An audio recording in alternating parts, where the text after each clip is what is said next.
Blessed assurance, Jesus is mine.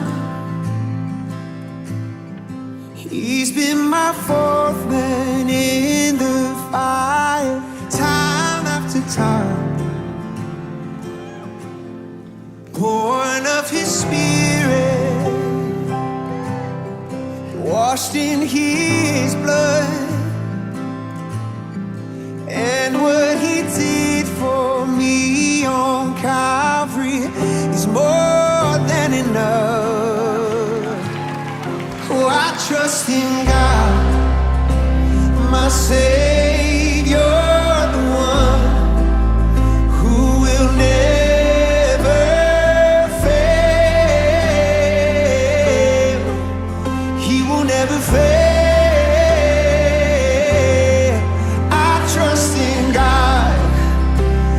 Savior, the one who will never fail. He will never fail.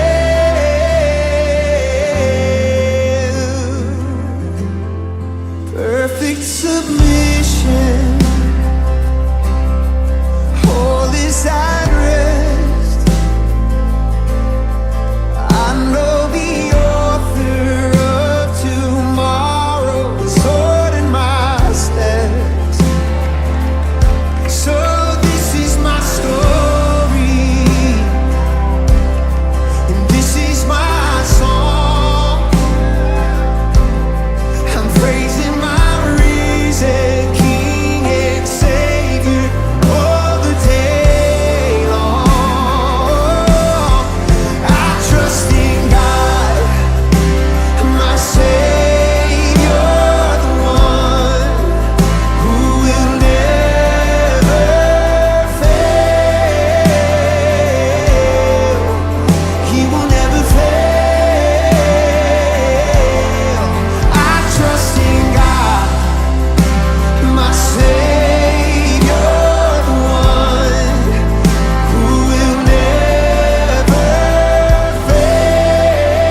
I sought the Lord, and He heard, and He answered. I sought the Lord, and He heard, and He answered. I sought the Lord, and He heard, and He answered. That's why I trust Him. That's why I trust Him. I sought the Lord, and He heard, and He answered. I sought the Lord, and He heard, and He answered. I sought the Lord, and He heard, and He answered. That's why I trust Him. That's my story. And He heard, and He answered. And He heard, and He answered.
trust in God.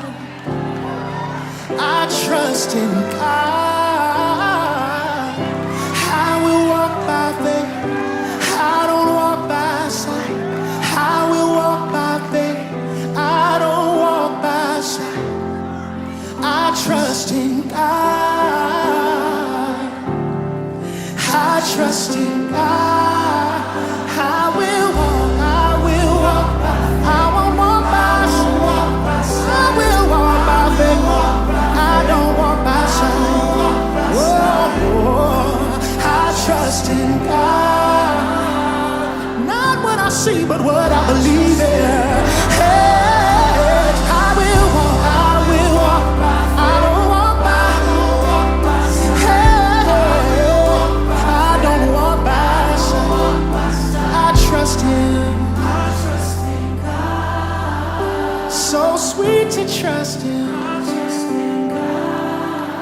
So sweet to trust Him. Just to take Him at His word. Just to rest on His promise. To know it was said by the Lord. I trust You, God.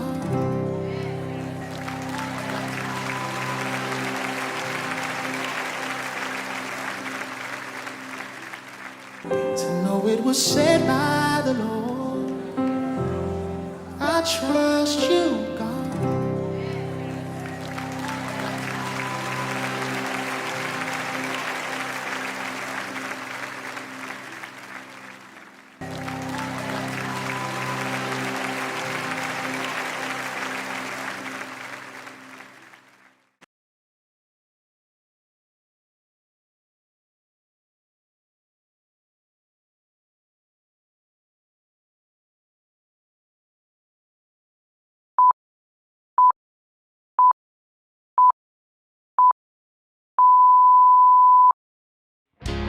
Tuhan kita adalah Tuhan yang layak disembah, amin.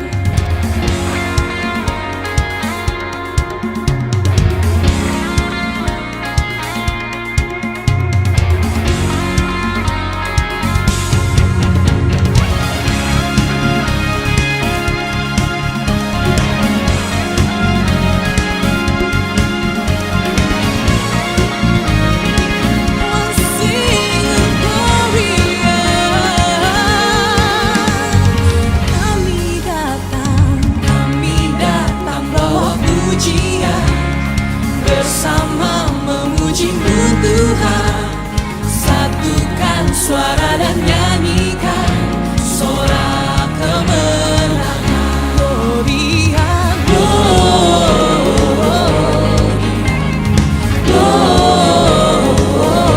Gloria, besar Tuhan, ditinggikan di atas segalanya.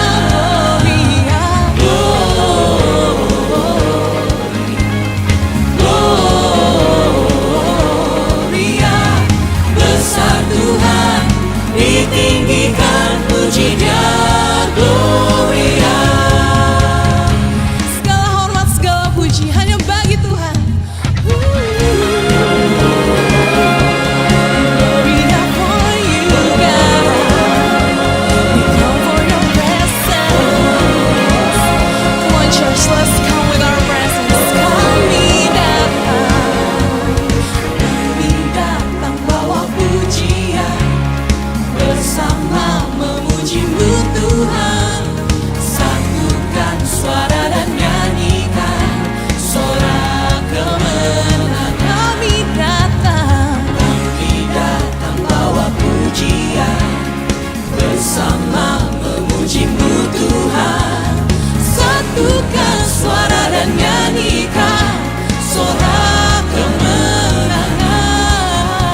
rindu penuhi hatiku dengan hadirmu. Ku rindu memandang wajahmu, oh Tuhan, di dalam kekudusanmu.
dengan kasih-Mu. Diam lihat lirah-Mu. Thank you, Jesus.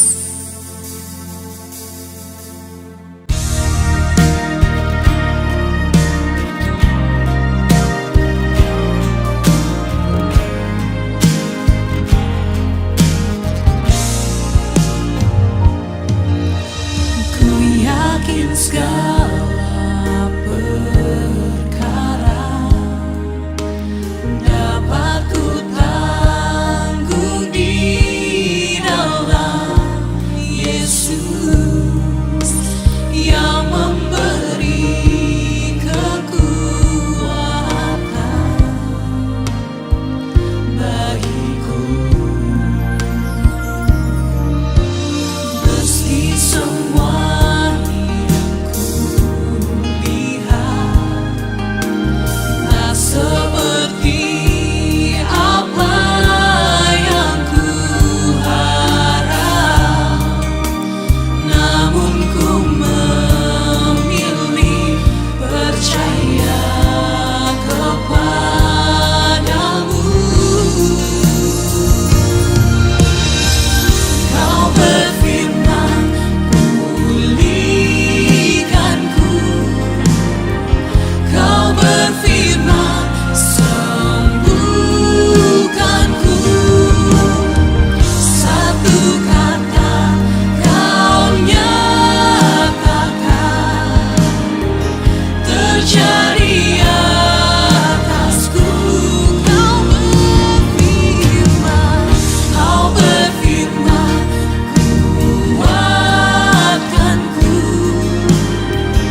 Baik, puji nama Tuhan. Selamat hari Minggu, selamat datang di dalam ibadah online Gereja Zion Church of Christ. Well, di hari Minggu ini tentunya menjadi sukacita yang luar biasa. Kita dapat beribadah secara online. Saya menyambut Bapak Ibu Saudara dimanapun Bapak Ibu Saudara berada. Baik saudara yang ada di luar kota atau yang ada di Jakarta. Baik juga yang ada di dalam negeri atau yang ada di luar negeri. Dimanapun Anda berada, di lokasi manapun, kita semua dapat terkoneksi, terhubung bersama-sama untuk menikmati segala kebaikan dan kemurahan Tuhan. Nah, saudara kasih Tuhan, sebentar kita akan menerima kebenaran firman Tuhan. Nah, untuk itu mari kita bersatu di dalam doa untuk kita menerima kabar baik yang Tuhan telah sediakan. Bapa, dalam nama Tuhan Yesus, kami percaya kalau hari ini kami akan menerima yaitu kebenaran firman Tuhan. Di hari Minggu ini, kabar baik yang Tuhan sediakan menjadi kabar yang luar biasa. Kami berjalan bukan dengan kekuatan kami, tapi kami berjalan dengan kekuatan Tuhan. Kami percaya bahwa segala yang baik, bahkan yang terbaik, Tuhan menyediakan bagi setiap kami anak-anak Tuhan. Sebentar kami akan mendengar firman-Mu, berbicara bagi kami Roh Kudus yang ambil alih dari awal pertengahan sampai dengan selesai. Dan kami percaya setiap kata kalimat yang keluar dari mulut bibir lidahnya Tuhan tidak akan pernah kembali dengan sia-sia, tetapi akan mengerjakan segala perkara dan pastinya berhasil. Berbicara bagi kami, pimpin setiap kami, Roh Kudus yang pimpin. Di dalam satu nama yang hidup, di dalam nama Tuhan Yesus Kristus, haleluya, amin. Nah, sebelum kita masuk di dalam kebenaran firman Tuhan, saya mau mengajak saudara untuk sama-sama kita menyatakan iman kita kepada Alkitab yang kita percaya sebagai kebenaran firman Tuhan. Dari tempat saudara masing-masing, ada layar monitor yang saudara bisa baca bersama-sama dengan saya. Mari sama-sama kita katakan, aku percaya Alkitab adalah firman Tuhan, satu-satunya kebenaran yang mampu memberikan kemerdekaan. Aku mau hidup dalam kebenaran, menjadi pelaku firman, dan didewasakan di dalam iman. Segala kemuliaan bagi Yesus. Amin. Puji nama Tuhan. Nah, saya senang bisa menjumpai saudara di hari Minggu ini untuk kita bisa menerima kabar baik, kebenaran firman yang Tuhan telah sediakan. Nah, tentunya di sepanjang bulan Juli ini atau bulan yang ke-7 di tahun 2025 ini, kita sedang berbahas mengenai iman.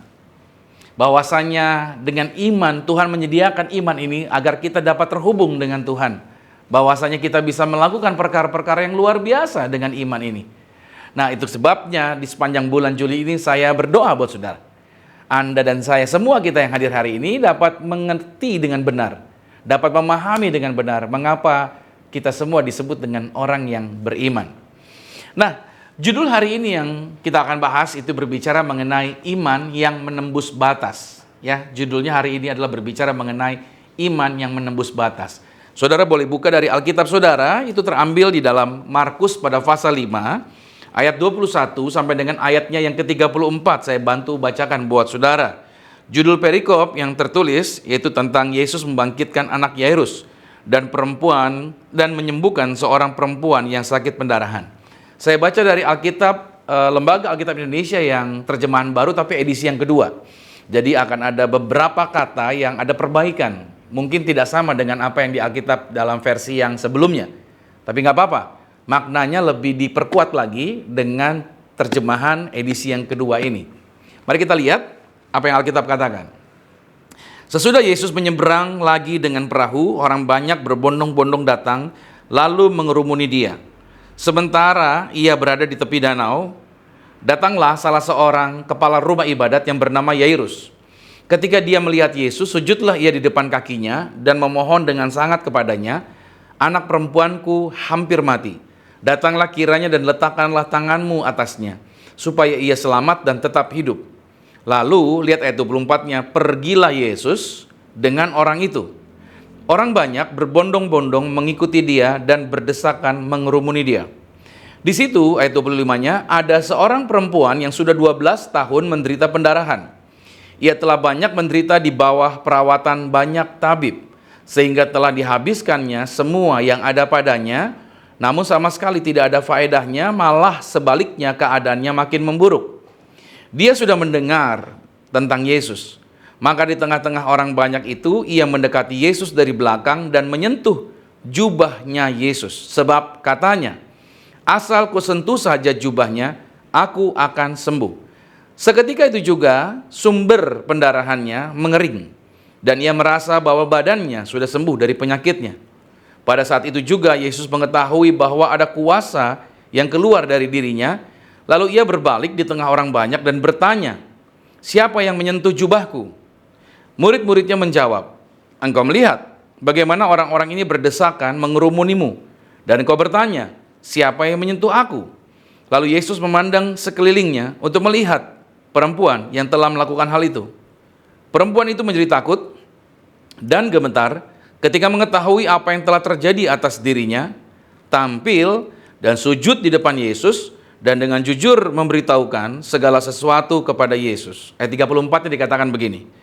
Lalu kata Yesus kepada perempuan itu, "Hai anakku, imanmu telah menyelamatkan engkau. Pergilah dengan damai dan tetaplah sembuh dari penyakitmu." Nah, hari ini kerinduan yang kita mau bahas, tujuan yang kita mau dapatkan adalah agar setiap kita itu sadar bahwa iman kita itu dapat membatasi, atau sebaliknya, iman kita dapat membuka pintu kuasanya Tuhan. Dan saya rindu melalui firman Tuhan ini setiap jemaat Tuhan itu terinspirasi agar Bapak Ibu Saudara memiliki iman yang aktif, yang berani, dan tidak membatasi kuasa Yesus di dalam kehidupan setiap kita. Dan kerinduan kita adalah bahwa ini menunjukkan bahwa Tuhan Yesus itu merespons iman. Sekali lagi, Tuhan Yesus merespons iman, bukan status sosial, bukan perasaan layak atau tidak layak, atau segala keadaan apapun yang ada pada diri kita. Minggu lalu atau minggu kemarin kita belajar bahwa yang membuat seseorang mengalami sakit penyakit yang berkelanjutan dan mengalami ekonomi sulit terus-menerus, itu bukan karena Tuhan Yesus memilih atau memilah mana orang yang layak dan mana orang yang tidak layak. Tuhan Yesus tidak pernah membeda-bedakan orang-orang. Semua orang layak menerima pertolongan dan kelimpahan di dalam Yesus. Nah, yang menjadi persoalannya adalah kebanyakan orang percaya itu telah membatasi Tuhan untuk bekerja melalui kita. Nah, minggu lalu saya sempat katakan itu. Nah, semua orang tentunya memiliki persoalan dengan latar belakang yang berbeda-beda. Nah, Tuhan tidak pernah menolak untuk menerima mereka yang datang kepadanya. Persoalannya atau masalahnya adalah Tuhan menjadi terbatas karena apa yang dipercaya oleh orang-orang tersebut. Nah, kalau bulan ini kita membahas iman yang tak terbatas, itu artinya iman itu adalah modal untuk kita dapat memperoleh apa yang Tuhan telah sediakan melalui karya kematian dan kebangkitannya. Kalau Alkitab ini adalah iman, berarti kalau saya contohkan, ini adalah modal saya untuk saya bisa mendapatkan sesuatu atau hal yang luar biasa yang Tuhan telah sediakan. Ini modalnya, kalau ini iman. Tanpa iman, saya tidak bisa memperoleh apa yang Tuhan sediakan. Atau kalau saya contohkan adalah, bila mana kita memiliki pipa paralon, lalu pipa tersebut kita hubungkan pada toren, tempat penampungan air, maka dengan segera air itu akan mengalir langsung ke tempat kita tanpa kesulitan. Itu ilustrasinya. Nah, itu sebabnya makanya kitab Ibrani menuliskan di dalam Ibrani 11 pada ayatnya yang ke-6 dikatakan bahwa tanpa iman tidak mungkin orang berkenan kepada Allah. Sebab barang siapa berpaling kepada Allah, ya harus percaya bahwa Allah ada dan bahwa Allah memberi upah kepada orang yang sungguh-sungguh mencari Dia. Perhatikan di sini, Yesus tidak pernah menolak orang-orang yang datang kepadanya dengan iman yang sejati. Betapapun rusaknya orang tersebut, betapapun mungkin kecil atau orang itu tidak dianggap oleh orang lain. Saudara yang kasih Tuhan, dalam Markus 5 yang kita baca hari ini, kita bertemu dengan seorang perempuan yang menjadi contoh nyata dari suatu iman, dari iman yang tidak pernah membatasi Tuhan. Sebab Andrew Wommack menuliskan, many people talk about believing God, but very few actually act like He's going to do something big in their lives. Ada banyak orang bisa berbicara tentang Tuhan, tapi kesulitan untuk mempercayai bahwa mereka mempunyai Tuhan yang besar. Nah, hari ini saudara yang kasih Tuhan, kita berbahas sesuatu yang luar biasa tentang iman yang menembus batas. Bicara mengenai iman yang menembus batas, kita belajar dari perempuan yang perdarahan ini.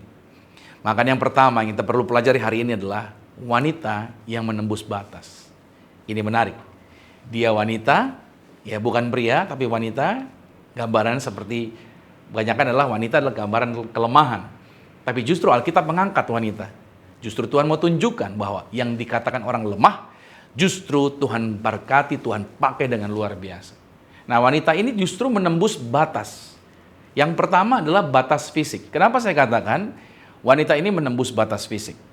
Karena perempuan ini atau wanita ini, dia sakit selama 12 tahun. Dan sakitnya pendarahan, saudara. Dan sakit pendarahan itu adalah kondisi yang sangat melemahkan. Ditambah lagi, waktu atau durasi sakitnya itu yang sangat lama, tadi disebutkan 12 tahun. Nah, wanita ini tentunya kehilangan kekuatan dan kehilangan harapan di dalam penyakit yang dia hadapi. Tetapi di sini ada yang menarik perhatian dari wanita yang sakit ini. Dalam kondisi dia yang lemah, wanita ini tetap mencari jalan untuk menjangkau Yesus. Nah, wanita ini mendengar tentang Yesus dan dia berharap dan bertekad untuk dapat berjumpa dengan Yesus. Lihat ya, harapan dia. Dia juga bukan cuma berharap, tapi dia berjuang, dia bertekad, saya harus ketemu dengan Yesus. Nah, harap diperhatikan di sini. Tadi saya sudah ajak saudara untuk baca dari awal. Bahwa Yesus itu tidak ada rencana untuk mampir ke rumah wanita yang sakit ini. Garis bawahi dulu di sini. Yesus itu sedang dalam perjalanan menuju rumahnya Yairus, karena Yairus datang memohon sama Yesus karena Yesus itu diminta untuk mendoakan yaitu anaknya Yairus yang sedang sakit keras. Catat dulu di sini. Nah, wanita yang fisiknya lemah ini dia tidak dihampiri. Justru dia adalah mengejar Yesus. Dia tidak tunggu di depan rumah sambil nunggu Yesus pasti lewat sini nih, dia tungguin gitu. Enggak. Tapi dalam kondisi kelemahan dia, dalam kondisi yang tidak nyaman tadi, dia keluar dan dia mengejar Yesus. Di sini, yang pertama tadi. Yang kedua, dia bukan hanya menembus batasan fisik, tapi wanita ini menembus batas sosial dan agama. Kenapa saya katakan ada batas sosial dan agama? Nah, menurut hukum Taurat, kalau saudara baca di dalam Imamat pada pasal 15, ayat 25 sampai dengan ayat yang ke-27, wanita dengan pendarahan atau ada sedang pendarahan atau sedang datang bulan, itu akan dianggap najis. Aturan daripada sosial dan agama di Yahudi mengingatkan atau memerintahkan setiap wanita yang sedang ada pendarahan, nggak boleh keluar rumah. Dia harus ada di rumah. Bahkan kainnya dia, tempat tidurnya dia, semuanya dianggap najis. Nah, setiap orang yang kena sentuh sama dia juga akan dikatakan najis. Makanya perempuan ini seharusnya tidak berada di tengah kerumunan. Apalagi dia di dalam kerumunan itu menyentuh orang lain. Sebab semua orang yang ada di wilayah itu semuanya tahu mengenai kondisi fisik perempuan itu. Dan ini merupakan tantangan, yaitu batasan yang harus wanita itu lewati. Tetapi di sini menarik bahwa iman itu tidak tunduk pada batas-batas buatan manusia. Saya nggak tahu saudara, apakah saudara sedang dibatasi oleh prediksi-prediksi tertentu dalam ekonomi di dunia ini? Atau saudara sedang dibatasi oleh statement yang dokter buat, dokter katakan atas kesehatan saudara? I don't know. Tapi saya mau katakan sama saudara, bahwa kuasa Tuhan itu tidak dapat dibatasi oleh buatan-buatan manusia. Iman itu melihat kepada siapa Yesus itu. Iman itu melihat kepada siapa Yesus, bukan kepada siapa kita. Jadi saudara harus ingat di sini. Iman itu melihat kepada siapa Yesus yang luar biasa, bukan kepada siapa saya yang banyak kekurangan, siapa saya yang banyak kelemahan. No, bukan itu. Tapi dia melihat kepada Yesus. Dan itu yang saya lakukan sampai dengan hari ini. Iman yang saya pegang, iman tersebut tidak melihat kepada kekurangannya saya, kelemahannya saya. Tapi iman itu melihat kepada kapasitasnya Yesus, bukan kapasitasnya saya. Waktu mencari gedung, saudara, mencari tempat untuk ibadah, saya berdoa dan saya melepaskan kuasa. Saya tidak punya uangnya, saya tidak punya koneksi untuk bisa mendapatkan gedung tersebut. Tapi Saya punya iman dan iman saya untuk melihat kepada Yesus dan saya percaya. Yang dilihat oleh iman itu bukan sayanya, tapi Yesusnya. Dan saya mempercayai itu. Dan itulah yang terjadi. Kuasa itu terjadi, berkat itu terjadi. Dan ini bukan cuma di satu area saya praktekkan, di berbagai area. Sampai hari ini terus saya melakukannya. Itu sebabnya saya katakan sama saudara, iman yang ada pada kita harusnya bisa menembus batas-batas ini. Itu yang pertama kita mau pelajari. Nah yang kedua saudara, kunci daripada iman yang tidak terbatas. Nah sekarang kuncinya, bagaimana agar saudara dan saya memiliki iman yang tak terbatas tadi. Nah yang pertama adalah, iman itu melampaui perasaan yang tidak layak. Garis bawahi dulu di sini. Iman itu melampaui perasaan yang tidak layak. Artinya, perempuan ini tahu dirinya, dia tidak layak. Secara sosial maupun secara rohani. Tapi saudara, saya menarik di sini adalah wanita ini berkata di dalam hatinya, asal ku jamah saja jubahnya, aku akan sembuh. Anda bisa lihat di dalam Markus 5 ayat 28. Dia berkata, asal ku jamah saja ujung jubahnya, aku akan sembuh. Nah, tulisan daripada Andrew Wommack mengatakan begini, God isn't limited by your background, but by your belief. He moves not by your depression, but by your expectation. Tuhan tidak dibatasi oleh latar belakang Anda, tapi dibatasi oleh apa yang Anda yakini. Karena Tuhan bergerak bukan karena keputusasaan Anda, tetapi karena pengharapan Anda. Banyak orang putus asa, tetapi tidak punya ekspektasi iman. So wanita ini punya ekspektasi iman yang dapat melampaui keputusasaan dia. Saya nggak tahu still saudara. Anda mungkin sedang putus asa. Tapi saya percaya saudara belajar dari perempuan ini, dari wanita ini. Dia punya ekspektasi iman yang melampaui keputusasaannya. Dia punya uang sudah banyak, sudah habis maksud saya. Dia sudah begitu banyak waktu yang dia pakai untuk berobat dan tidak pernah disembuhkan. Malahan Alkitab menulis kondisinya semakin memburuk. Tapi dia punya ekspektasi kepada iman bahwa dia percaya asal ku jamah ujung jubahnya, mudah-mudahan sembuh. Tidak. Tapi dia berkata, asal ku jamah ujung jubahnya, aku akan sembuh. Saudara, firman Tuhan ditulis agar Anda dan saya dapat mempraktekkannya dalam kehidupan kita. Firman Tuhan tidak dapat dibatasi oleh situasi apapun yang sedang Anda hadapi. Nah tadi itu yang pertama. Yang keduanya, iman yang menyentuh kuasa Yesus. Kenapa saya katakan iman yang menyentuh kuasa Yesus? Karena di cerita itu, banyak orang yang mengerumuni Yesus. Tentunya, banyak orang yang menyentuh Yesus. Tapi, hanya satu orang yang menyentuh Yesus dengan iman. Kenapa demikian? Karena Yesus berhenti di tengah perjalanan itu. Karena dia merasa ada tenaga yang keluar, ada kuasa yang keluar. Nah, kuasa yang keluar dari Yesus itu bukan karena wanita itu istimewa gitu saudara, bukan.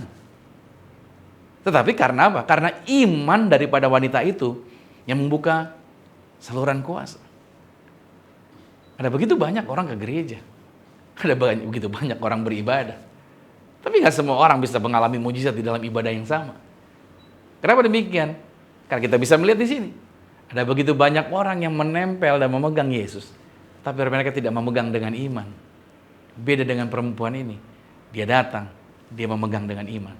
Pada waktu kita datang sama Yesus, saudara, kita harus datang dengan iman, dengan mempercayai, dengan memperkatakan. Poin saya adalah, iman itu adalah saluran yang dapat mengalirkan kuasa Tuhan ke dalam kehidupan kita. Makanya di sini penting banget.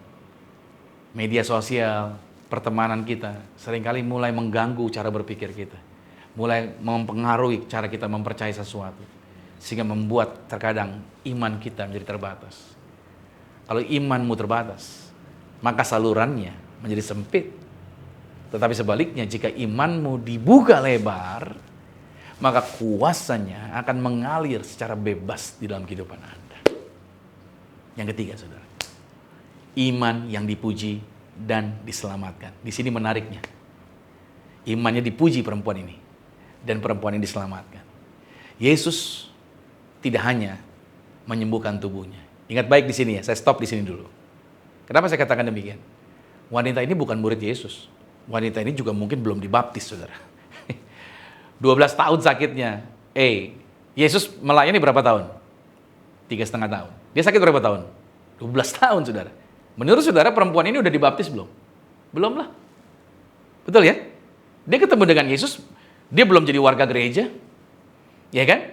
Dia mungkin masih percaya dengan hukum Taurat dan lain sebagainya. Oke, perempuan ini belum benar-benar diselamatkan. Oke. Tapi hari itu saya mau katakan buat saudara, dia cuma berkata, asal kau jamah ujung jubahnya, pasti aku sembuh. Yesus tidak menghampiri rumah dia.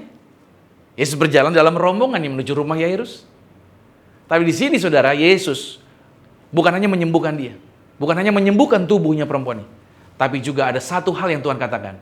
Yesus mengafirmasi akan identitas wanita ini. Perhatikan kata-katanya di sini. Sebab firman-Nya berkata begini, "Hai anakku." Loh, Yesus bisa bilang sama perempuan ini, "Hai anakku, imanmu telah menyelamatkan engkau." Wow, luar biasa ya. Yesus mengatakan kata-kata ini. Nah, kata diselamatkan di sini itu dalam bahasa Yunaninya itu adalah sozo. Sozo itu berarti diselamatkan, dipulihkan, dilepaskan, disembuhkan sepenuhnya. Artinya ini menarik dan sangat dalam. Artinya totalitas. Yesus memulihkan semua area. Artinya satu area itu terkoneksi dengan area lainnya. Itulah yang membuat kenapa seseorang gagal, kenapa seseorang sakit-sakitan, kenapa seseorang terikat, kenapa seseorang lemah dan diganggu setan dan lain sebagainya. Karena satu area terkoneksi kepada area lainnya. Nah, apa yang dikerjakan Yesus adalah Yesus menjamah bukan cuma satu area. Kata sozo tadi, totalitas. Dia bukan cuma menyembuhkan fisiknya. Dia bukan cuma memulihkan keadaan wanita itu. Tapi yang menariknya dari Alkitab yang saya baca tadi, disebutkan bahwa pada saat perempuan itu sembuh, Yesus berkata pada ayat yang ke-34 bahwa dikatakan, "Pergilah dengan damai dan tetaplah sembuh dari penyakitmu." Ini menarik. Makanya iman yang tak terbatas itu tidak hanya menyelesaikan masalah yang ada di luar seperti sakit tadi, tapi juga menyembuhkan luka batin dan memulihkan identitas. Semua Anda yang hadir hari ini dengar baik. Iman yang menembus batas, kalau Anda ikuti khotbah ini dengan baik, saudara bisa melihat identitas Anda dikembalikan. Engkau adalah anaknya Tuhan. Dunia boleh mocking, dunia boleh membuli, dunia boleh menghina. Karena masing-masing kita mungkin Anda punya latar belakang yang tidak terlalu baik. Anda punya histori yang menakutkan atau histori yang mencemaskan. Tapi hari ini saya mau katakan buat saudara, gak peduli apa kata mereka. Gak peduli apa kata dunia. Gak peduli kata musuh-musuhmu. Yang saudara harus pedulikan hari ini adalah apa? Kata Tuhan. Kata Tuhan mengembalikan identitas Anda. Iman yang menembus batas membuat Anda percaya diri kembali. Anda bisa yakin bahwa identitas Anda adalah anaknya Tuhan. Anak kerajaan sorga. Makanya hari ini ketika kita dengar firman Tuhan ini, harusnya ada kekuatan yang baru terjadi buat kita. Lihat wanita yang pendarahan 12 tahun. Sakitnya lama sampai 12 tahun. Anda sudah 12 tahun sakitnya? Belum ya. Anda perdarahan seperti perempuan tersebut? Enggak ya. Anda sampai habis uang Anda untuk berobat? Mungkin belum sampai di situ. Tapi saudara, saya mau tanya, apakah Anda orang yang percaya pada Yesus? Iya, perempuan ini belum menjadi orang yang percaya pada Yesus dalam artian dia belum dibaptis Islam. Dia belum beribadah ngikutin ibadah Yesus. Dia belum duduk dengerin langsung di mana Yesus khotbah, Yesus ngajar. Selama ini dia sakit ada di rumah. Tapi hari itu Yesus lewat di daerah situ. Ketika dia mendengar Yesus lewat di sana, dia mengajar dan dia mendekati dan dia memegang Yesus bukan dengan pegang biasa, tapi dia menyentuhnya dengan iman. Sebab dia percaya, asal ku jamah ujung jubahnya, aku disembuhkan. Saya percaya bahwa mujizat ini bukan hanya buat cerita di dalam Alkitab, tapi mujizat ini juga terjadi buat semua orang yang menyaksikan ibadah hari ini. Anda semua mengalami kuasa dan mujizat Tuhan. Itu sebabnya ada aplikasi dan refleksi ini saya mau bagikan kepada saudara. Coba ditanyakan. Yang pertama tanya begini, di area mana ya saya kerap kali membatasi Tuhan? Coba cek deh. Apakah dalam hal kesehatan, kita takut dengan kesehatan, kita bukannya mengandalkan Tuhan, tapi mengandalkan yang lain. Dalam hal apa kita membatasi Tuhan? Dalam pekerjaan, saya harus cari muka nih, saya harus berbuat A, B, C, segala macam. Kalau enggak saya nggak dapat project dari dia nih, saya harus kompromi dan lain sebagainya. Dalam hal pelayanan, apakah kita mulai membatasi Tuhan? Dalam pelayanan saya bangun, pikiran-pikiran saya secara manusiawi, itu tergoda terus, digoda maksud saya. Untuk tergoda kepada hal-hal yang di luar Tuhan, seolah-olah pelayanan ini harus dengan kekuatan yang lain gitu. Tapi tidak. Saya belajar untuk itu, saya mengkoreksi diri saya. Saudara, di mana saudara membatasi Tuhan? Karena masa depan, kita kesulitan mempercayai masa depan kita. Padahal Tuhan menjamin bahwa Dia memberikan masa depan yang penuh harapan. Di mana kita membatasi Tuhan? Dalam keluarga kita, pasangan kita, keturunan kita, orang tua kita. Apakah kita mulai membatasi Tuhan di area tersebut? Yang kedua yang perlu ditanyakan lagi, apakah kita datang kepada Yesus dengan iman yang sungguh percaya seperti perempuan tadi?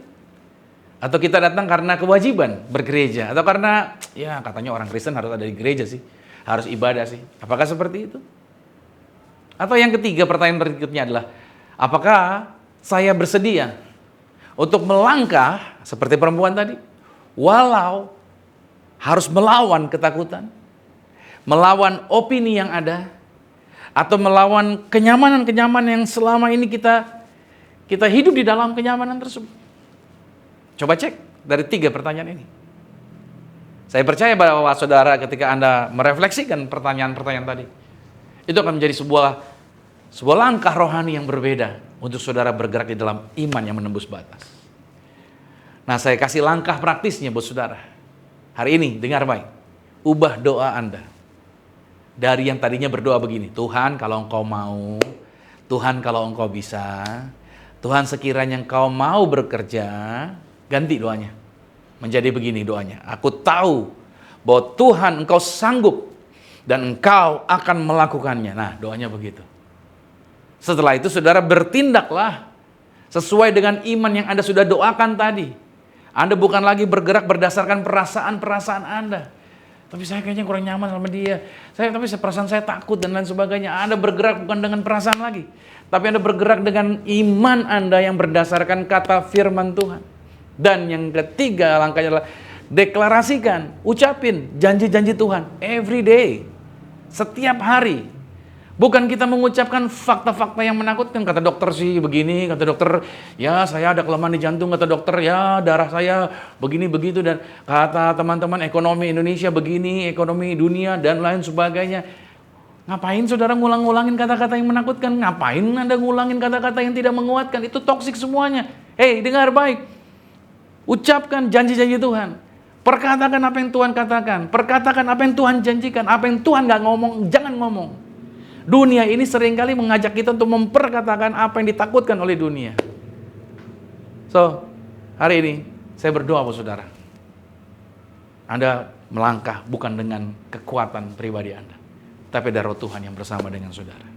So, kutipan ini akan menjadi kekuatan buat saudara. Saya closing dengan kata-kata ini. You will never go beyond your imagination if you cannot see it on the inside. You'll never see it on the outside. Faith sees what the natural eyes cannot.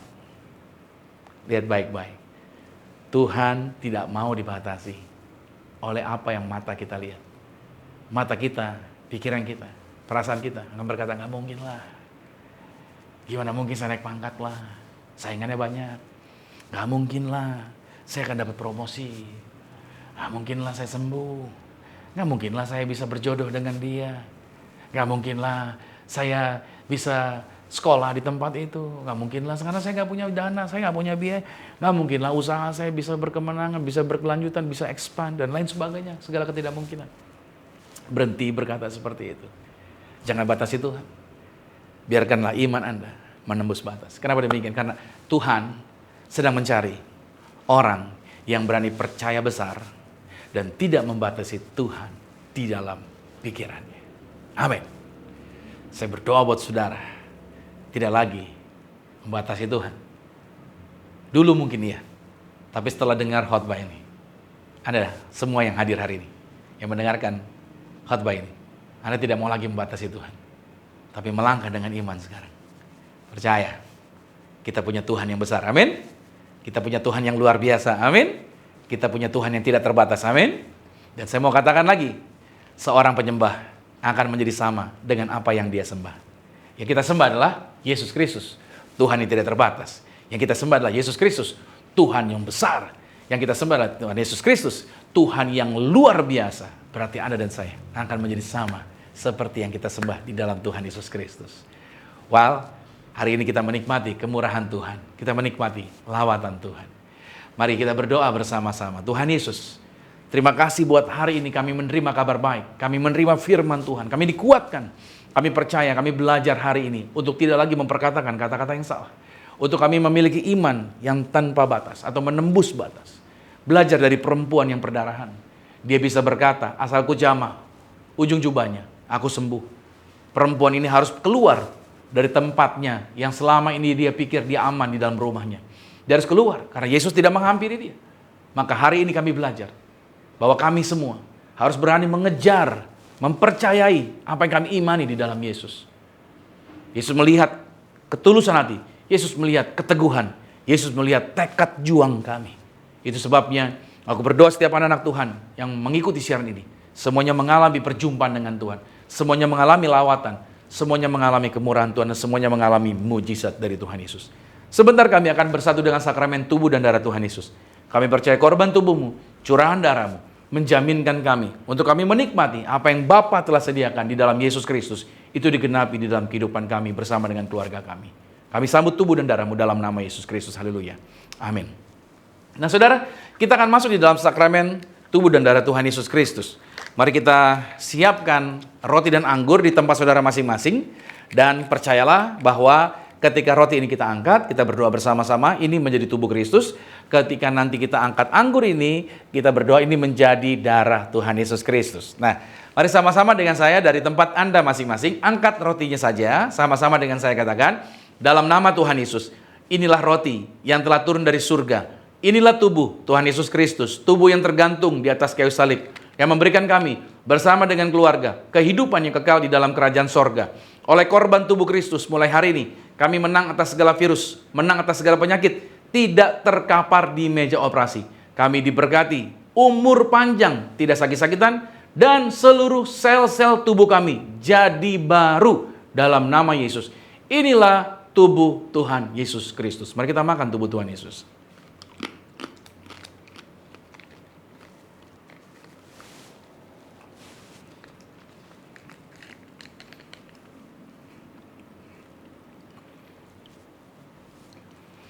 Mari bersama-sama kita angkat anggur ini.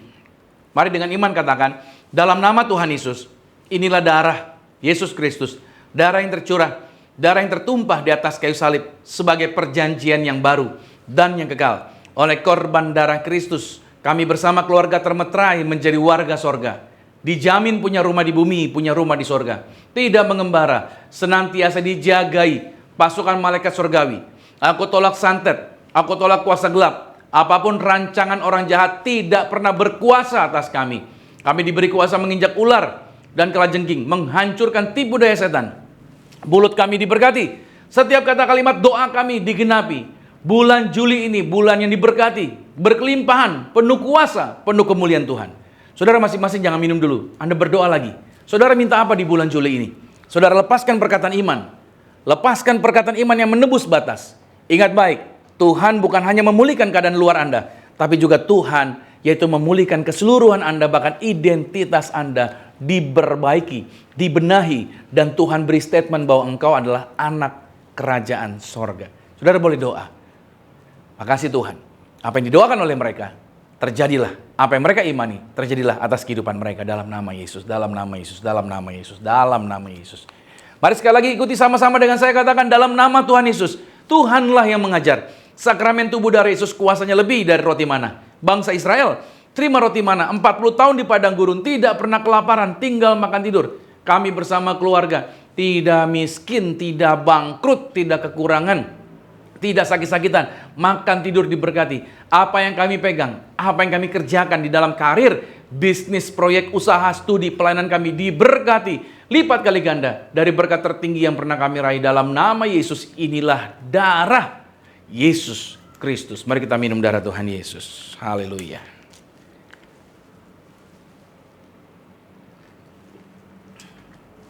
Well, saudara, masing-masing saudara boleh berdoa, mengucap syukur untuk tubuh dan darahnya, percaya dan imani kuasanya, mujizatnya, kemurahannya, kemuliaannya terjadi bagi setiap kita. Terima kasih Tuhan buat korban tubuhmu. Terima kasih buat curahan darahmu. Dimanapun anak-anak Tuhan ini berada, mereka dilawat, mereka jumpai, mereka diurapi, mereka memiliki iman yang Tuhan percayakan menembus batas. Kami percaya Tuhan, kami melangkah dari segala kenyamanan, batasan-batasan. Kami melangkah dengan keyakinan bersama dengan Tuhan. Mari, di tangan saya juga ada minyak urapan. Saudara siapkan juga minyak di tangan saudara masing-masing. Berdoa buat keluarga saudara. Saya sudah mempraktikkan ini berkali-kali. Bagaimana saya mengusir setan, bagaimana saya mengurapi tempat yang diganggu roh jahat, bagaimana saya mengurapi tempat yang tidak berhasil, dan tempat-tempat tersebut berubah menjadi tempat yang luar biasa. Saya berdoa buat saudara, Anda dari tempat Anda masing-masing dengan mengikuti doa yang saya katakan. Kuasa yang sama juga terjadi melalui doa yang Anda ucapkan. Mari angkat minyaknya, bersama-sama dengan saya katakan, dalam nama Tuhan Yesus, inilah minyak urapan. Setiap tetesnya punya kuasa mengusir setan, setiap olesnya punya kuasa menyembuhkan sakit penyakit. Silakan pasukan malaikat surgawi hadir, jagai kami, pagari kami, proteksi kami dalam nama Yesus. Inilah minyak urapan. Nah, saudara, Anda boleh teteskan di atas kepala saudara. Anda boleh juga berdoa bagi pasangan Anda, keturunan Anda. Lepaskan berkat bagi mereka. Percayalah, ingat baik, kita selalu mengucapkan janji Tuhan. Apapun prediksi dari dokter, apapun prediksi ekonomi, apapun kata orang ini itu, tetap perkatakan janji Tuhan dan terjadilah seperti yang Anda percaya. Karena Amsal 18 ayat 21 berkata, hidup dan mati itu dikuasai lidah. Siapa yang suka menggemakannya, dia akan memakan buahnya. Perkataan Anda adalah perkataan seperti magnet yang dapat mendatangkan, menarik berkat datang, atau sebaliknya, malahan menarik kutuk datang. So, hati-hati dengan apa yang kita ucapkan. Mari bersama-sama dengan saya katakan, saya diberkati, berkelimpahan, telah ditebus, telah diampuni, dibenarkan, diurapi, disempurnakan, diberi kuasa, hidup dalam kasih karunia, berharga, aman, sehat, penuh kemuliaan, fokus pada Yesus, disiplin, percaya diri, pandai cerdas. Saya diciptakan segambar dan serupa Yesus untuk menggenapi setiap panggilan dan tujuannya atas hidup saya di dalam nama Yesus. Amin. Puji nama Tuhan. Doa orang benar bila dengan yakin didoakan sangat besar kuasanya. Nah, kita sudah sampai di penghujung ibadah kita di hari Minggu ini. Saya senang bisa melayani saudara bersama dengan tim. Kami bisa memberkati saudara di hari Minggu ini. Doa saya di dalam segala aktivitas Anda di sepanjang hari Minggu ini bukan menjadi aktivitas yang biasa-biasa, tapi menjadi aktivitas yang diberkati Tuhan. Nah, selamat hari Minggu dan nikmati setiap kemurahan Tuhan dalam kehidupan kita. Mari angkat tanganmu dan aminkan setiap berkat ini menjadi milik setiap kita. Diberkatilah engkau di dalam usahamu, diberkatilah engkau di dalam pekerjaanmu, diberkatilah engkau di dalam segala aktivitasmu. Siapapun tinggal dengan engkau pasti diberkati. Keluargamu diberkati, orang tuamu diberkati, saudara-saudarimu diberkati, rumah tanggamu berbahagia. Terimalah berkat anugerah dari Bapa di surga, cinta kasih di dalam Yesus Kristus, kekuatan penghiburan di dalam kuasa Roh Kudus menyertai, mengurapi setiap kita mulai hari ini sampai Tuhan Yesus datang menjemput Anda dan saya, keluargamu dan keluargaku, kita semuanya sama-sama menjadi warga sorga yang percaya sama-sama dengan saya katakan, amin. Puji nama Tuhan. Sampai jumpa minggu depan dan saya berdoa buat saudara menikmati segala kemurahan Tuhan dengan iman yang menembus batas. God bless you. Ain't nobody gonna shake my faith. No, I'm not afraid. Throw my hands up in praise for the times that He pulled me through. I'm counting on a big God that they can't stop. He's a big God.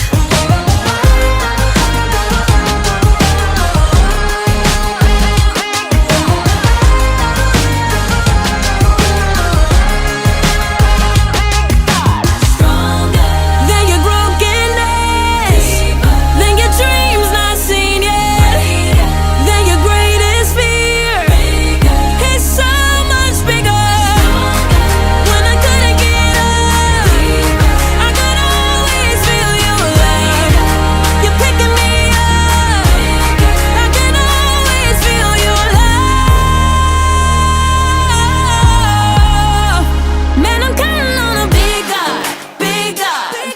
when trouble comes around.